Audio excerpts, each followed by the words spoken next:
All right, today I'm going to show you how to make a peanut butter and jelly sandwich. The first ingredients you're going to need are peanut butter.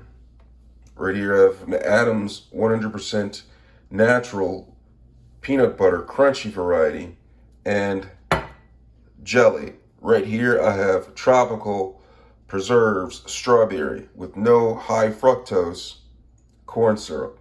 Absolute goodness. All right.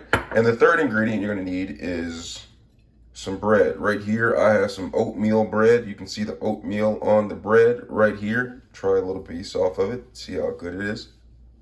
Absolute goodness. All right. So what I'm going to do is first,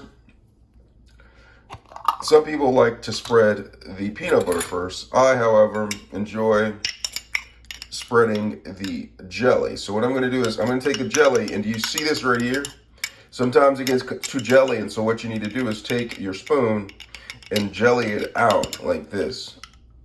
All right, so you take a little bit of jelly and jelly it out, and then you spread it on the bread like this.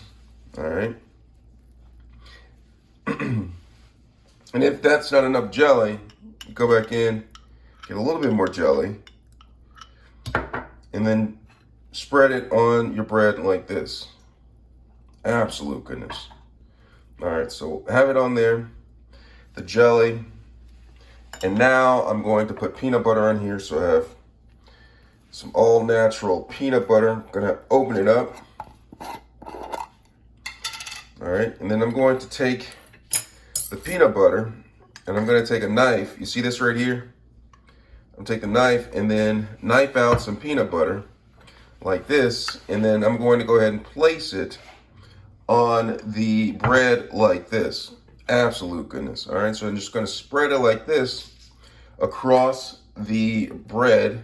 All right, I'm just going to spread it across like this, and then I'm almost done. Just make sure I get all the corners with this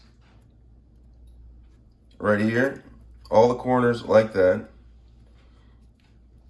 and then I'm going to place it on top of the peanut or the jelly side, just like that. All right, and if you want to, you can be a little bit fancy with it, and you can slice it like this diagonally right there. All right, let me zoom in so you can see what it looks like. All right, and that's how you make a peanut butter and jelly sandwich. Let me know if you have any questions.